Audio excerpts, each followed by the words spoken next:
Vous avez le droit à l'erreur de Malkaziri. Lorsque nous étions enfants, nous avons tous appris à marcher.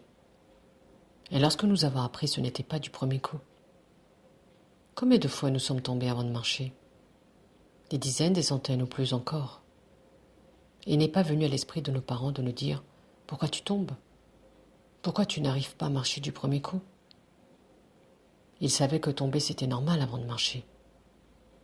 Pourquoi donc n'avons-nous pas intégré ce processus dans tous nos apprentissages? À l'école, à la maison, dans un groupe? Pourquoi nous nous comportons comme si nous devions être parfaits?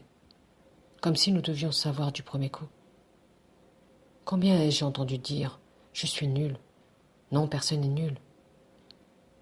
Sommes-nous donné le droit de ne pas savoir du premier coup?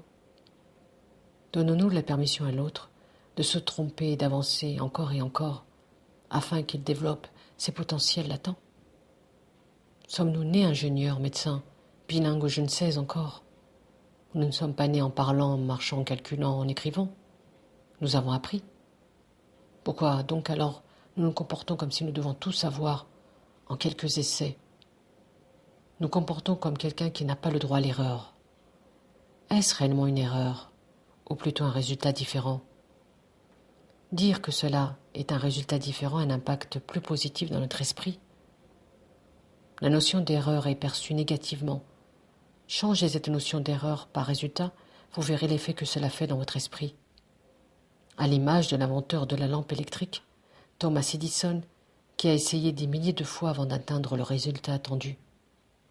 S'il avait eu une attitude négative comme du style « Je suis nul, je n'arriverai jamais, c'est trop difficile », vous pensez réellement qu'il aurait réussi?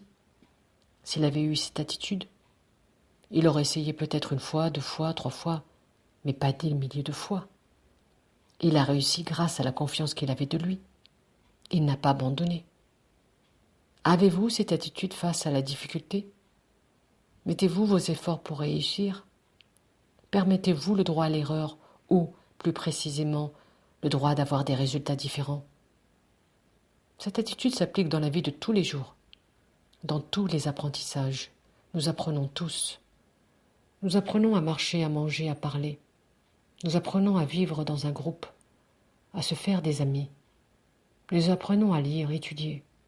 Nous apprenons un métier. Nous apprenons à faire face à l'adversité. Nous apprenons à nous affirmer. Nous apprenons à vivre en couple. Nous apprenons à être des parents.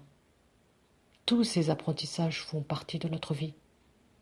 Si nous nous donnons bien sûr des droits, comme par exemple le droit de ne pas savoir du premier coup, le droit d'être curieux, le droit de poser des questions, le droit de donner une réponse différente, le droit d'être imparfait mais perfectible, le droit d'être soi-même, le droit de tomber, le droit de se relever, d'avancer, ne jamais rester au sol pour ne pas sombrer dans le désespoir, dans la négativité, toujours se relever et avoir l'espoir que demain vous aurez de meilleurs résultats. À l'image de l'enfant qui tombe et se relève sans jamais se dire « Pourquoi je tombe ?»